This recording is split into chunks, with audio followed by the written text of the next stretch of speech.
So greetings, what's going on? It's Mike's from livemyassoff.com, and with that gentleman leaving, now I can talk without feeling weird. So I didn't want to be that guy. But so he was here when we got here, and then there was a car behind us. So it's now just us. So I don't really feel that bad talking. But if we just sit here without me talking, once he leaves, it's dead quiet up here. It's pretty amazing. Actually, it's also very amazing how far the sound of a Harley Davidson goes.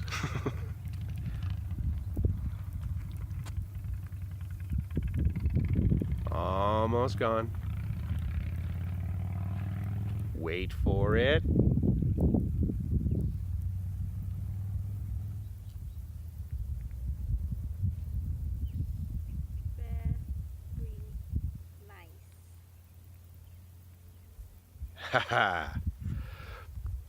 If you guys know what a non-echoic chamber is, that's kind of what it feels like when you just stop and do nothing. It's like that almost, it's too quiet sort of thing. Too quiet. But this is really great. So why am I checking in here? So this is the 79 on the way to Julian. And so as we're driving along, and we really have no need to get anywhere at a certain time. So as we drove along, it said, you know, viewpoint. And I thought, you know what, the government actually went to a lot of trouble to, make this road because they think it's beautiful up here. So we should probably take a look at it.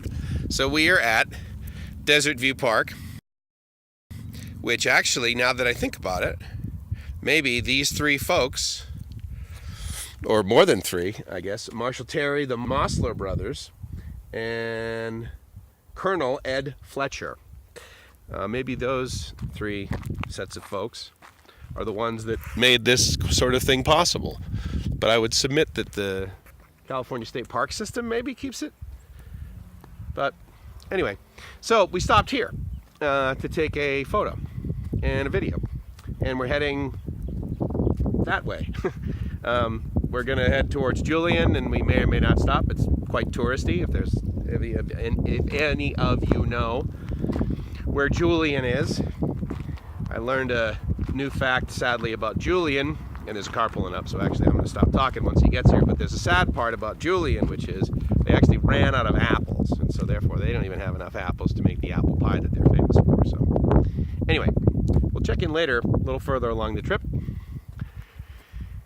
But this is quite spectacular, very picturesque.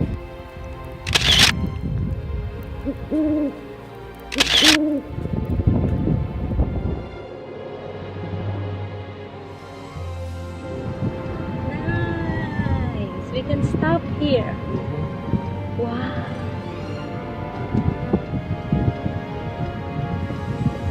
Good job.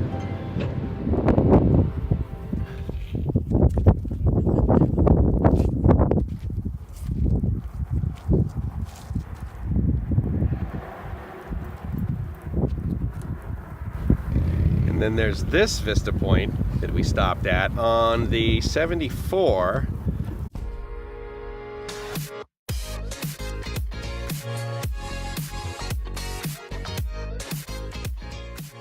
On our way to basically Palm Desert there. Palm Springs is that way. And you can see how right in the middle of the desert they made a, I don't know if I can zoom in, my zoom on this isn't great. They made a golf course. And then golf course and housing development over there. Middle of nowhere. Let's build a city. Because the land's cheap for now. I can see actually why people like to go to the Grand Canyon. Because, I mean, check this out. I mean, it really is pretty vast. I mean, there's a lot of earth behind Gracie for sure. So then we just cruised down the street and just some random hot springs place. There was this sulfur hot spring called Elim. I'm not quite sure if that's how you pronounce it as one word or not. So anyway, so we drive in. It was right off the street, and it was pretty warm. We'll show you the temperature actually after we get back on the road after checking this place out. But I just wanted to come in. We walked around a little bit, and it's as you can see, it's kind of far off the main road, and so without that sign, I really don't know how you'd find it. So there's this little office in the front. So we parked, and we just started walking around, and we went over to the office, but there wasn't anyone there, which I can understand. I mean, it was like 100 degrees outside. So anyway, so we walk up, and they've got like these two kind of like temporary office type things, but permanent.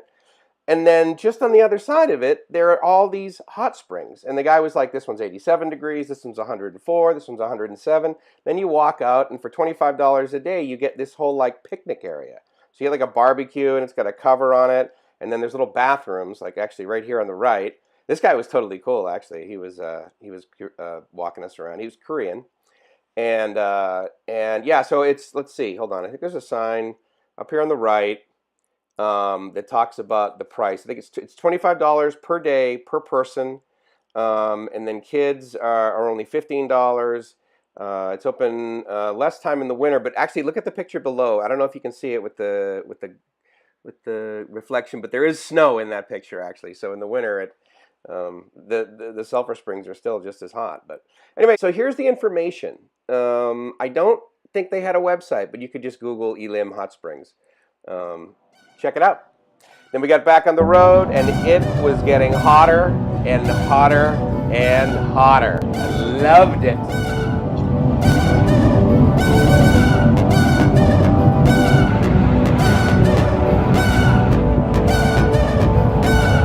Wow, it's really throttle. Watch downhill speed.